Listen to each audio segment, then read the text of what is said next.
జనవరి 12 స్వామి వివేకానంద జయంతి national youth day రోజు శాతరాజపల్లి గ్రామంలో 12వ తారీఖు 13వ తారీఖున ఉమ్మడి కరీంనగర్ జిల్లా ఆహ్వానిత వాలీబాల్ టోర్నమెంట్ నిర్వహిస్తున్నాం. ఇట్టి వాలీబాల్ టోర్నమెంటు ఇది 2వ వార్షికోత్సవం. ఈ 2వ వార్షికోత్సవాన్ని పురస్కరించుకొని వాలీబాల్ క్రీడాకారులు, వాలీబాల్ అభిమానులు అందరూ పెద్ద ఎత్తున వచ్చి విజయవంతం చేయవలసిందిగా కోరుచున్నాం. అదేవిధంగా ఆంధ్ర పోయి కోడి పందాలు చూసుడు కాదు, శాతరాజపల్లి వచ్చి వాలీబాల్ టోర్నమెంట్ చూడవలసిందిగా కోరుచున్నాము.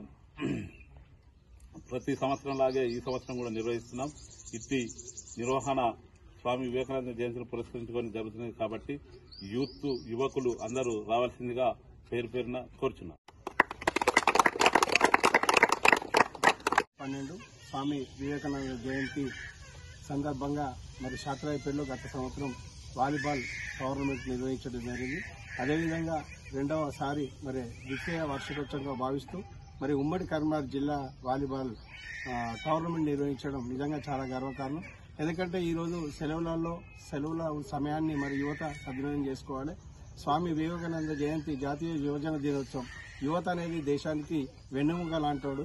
మరి దేశ భవిష్యత్తు యువకుల చేతిలో ఉంటుంది కాబట్టి యువకులు పెడదారి పట్టకుండా వ్యసనాలకు దూరంగా ఉండి మరి శారీరక దృఢత్వంతో పాటు మానసికంగా ఎదిగి మరి చదువులో రాణించడంతో పాటు ఉన్నతంగా ఎదగడానికి అవకాశంగా ఉంటుంది. మరి క్రీడల వల్ల మరి అనేకమైనటువంటి గ్రామాల్లో కానీ ఫ్రెండ్షిప్ కానీ స్నేహభావం పెంపొందించడంతో పాటు అనేకమైనటువంటి సత్సంబంధాలు దేశంలో నెలకొల్పుతాయి. కాబట్టి ఈ సందర్భంగా శాతరాజపల్లి యువతకు మరి ఈ టోర్నమెంట్ నిర్వహించడం పట్ల వాళ్లకు అభినందనలు, శుభాకాంక్షలు తెలియజేస్తున్నాను.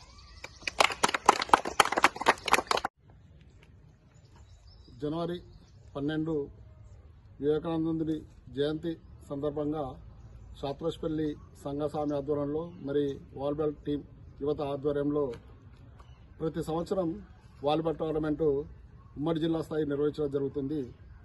జిల్లాలోని ప్రతి టీం ఇలా పార్టిసిపేట్ కావాలని కోరుతూ, అదేవిధంగా వాలీబాల్ టోర్నమెంట్ కండక్ట్ చేయడం ముఖ్య ఉద్దేశం ఏంటంటే యువతను పెడదారి పట్టకుండా గంజాయి లాంటి మత్తు పదార్థాలు లాంటి వ్యసనాలకు దూరం చేయడానికి యువతను ప్రోత్సహిస్తూ మన దేశానికి, మన గ్రామానికి మంచి పేరు తీసుకురావడానికి, శారీరక మానసిక దృఢత్వాన్ని పెంచుకొని మన కుటుంబాన్ని, మన గ్రామానికి మంచి పేరు తీసుకురావడానికి ఈ సంకల్పం కొద్దీ మనం ఈరోజు టోర్నమెంట్ నిర్వహించడం జరుగుతుంది.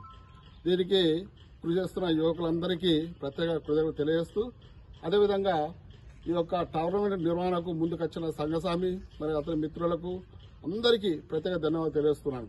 ఎందుకంటే ఈరోజు టోర్నమెంట్ కండక్ట్ చేయడం అనేది డబ్బుతో కూడుకున్నది. ఈ డబ్బును త్యాగం చేస్తూ యువతను ముందుకు తీసుకుపోవడానికి మంచి మార్గంగా ఎంచుకోవడం అనేది చాలా శుభ పరిణామం. ఇది మన శాతరాజపల్లి గ్రామాన్ని ఆదర్శంగా తీసుకుని మిగతా విలేజ్లు కూడా టోర్నమెంట్లో పార్టిసిపేట్ కావాలని, లేకపోతే టోర్నమెంట్ ఏర్పాటు చేయాలని సందర్భంగా తెలియజేస్తూ ముగిస్తున్నాను.